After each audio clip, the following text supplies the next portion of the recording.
Di tengah harga-harga yang makin melambung tinggi, rakyat makin sulit makan layak, rupiah melemah, beban utang negara makin berat karena nilai mata uang terus tertekan dan daya beli rakyat makin jatuh. Justru Badan Gizi Nasional BGN mengadakan acara besar-besaran di Sentul International Convention Center. Acara ini mengumpulkan lebih dari 12.000 pelaku dan mitra MBG. Bahkan sejumlah pemberitaan menyebut peserta lebih dari 12.173 orang. Acara ini juga menghadirkan motivator internasional asal Amerika, Tony Robbins. Disinilah publik berhak bertanya, berapa uang negara yang habis untuk acara ini? Coba kita hitung dengan akal sehat. Mengumpulkan 12.000 orang itu bukan biaya kecil.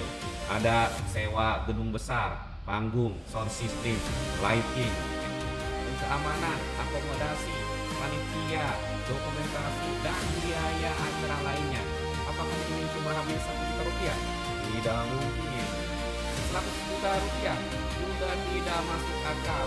Bisa jadi nilainya miliaran, bahkan puluhan miliar, tergantung siapa yang membiayai perjalanan, hotel, dan honor pembicara asing tersebut.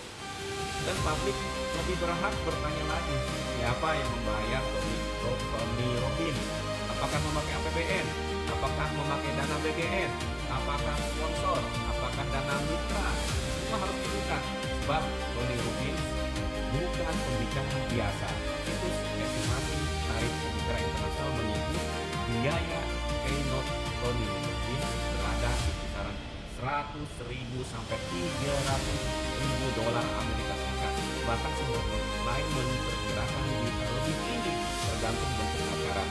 Kalau dikonversi ke rupiah itu bisa setara miliaran rupiah.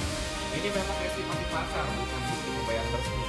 Maka justru karena itu pemerintah wajib membuka kontrak secara transparan. Yang membuat rakyat makin terluka, BGN sendiri mengelola anggaran sangat besar. BGN menyebut alokasi BGN untuk program ini sebesar lebih dari 268 triliun dan 63% diklaim untuk bantuan pemerintah dalam program MBG. Kalau anggarannya sebesar itu, maka transparansi harus jauh lebih ketat dan bukan makin gelap. Lebih ironis lagi, dalam acara sebesar itu Presiden justru bicara soal telur dadar dan ayam yang jangan dipotong terlalu kecil.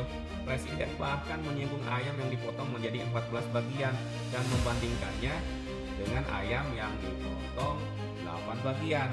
Pertanyaannya, apakah urusan teknis seperti telur dadar dan potong ayam harus dibahas langsung oleh Presiden di panggung besar dengan 12.000 orang? Ini bukan soal telur, ini bukan soal ayam, ini soal kualitas atas pengelolaan negara.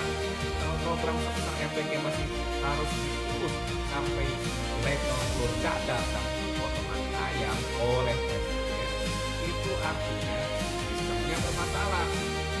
SOP-nya lemah, pengawasannya lemah, manajemennya tidak matang. Dan kalau untuk memperbaiki negara harus mengumpulkan 12.000 orang di gedung Mega mendatangkan motivator Amerika, lalu menghabiskan dana yang patut diduga sangat besar, maka rakyat pantas marah. Acara-acara seperti ini melukai perasaan rakyat, dan saat rakyat sedang berhemat, pemerintah terlihat tidak punya sense of crisis. Saat rakyat menghitung uang belanja harian, pemerintah justru membuat acara raksasa. Saat rakyat bertanya besok makan apa, pejabat bicara di panggung besar tentang telur dan ayam. Pemerintah seolah sedang menantang kemarahan rakyat. Diaspora Membangun Indonesia mendesak, buka semua biaya acara ini, buka RAB-nya, buka kontrak gedungnya, buka biaya konsumsi dan transportasinya, buka siapa yang membayar Tony Robbins, buka apakah ada IO, buka semua vendor dan aliran dananya, karena uang negara bukan uang pribadi pejabat, APBN bukan dompet kekuasaan, dan rakyat bukan menonton yang bisa terus dibodohi dengan panggung megah, tepuk tangan, dan kata-kata motivasi. Kalau pemerintah benar-benar peduli gizi anak bangsa, maka uang negara harus sampai ke piring anak-anak, bukan habis untuk acara seremonial yang mewah. Jadi pertanyaannya sederhana, berapa uang rakyat yang habis untuk acara 12.000 mitra MBG di Sentul ini? Dan beranikah pemerintah membuka semuanya kepada publik? Terima kasih. Salam dari Belanda, Didin Fahud.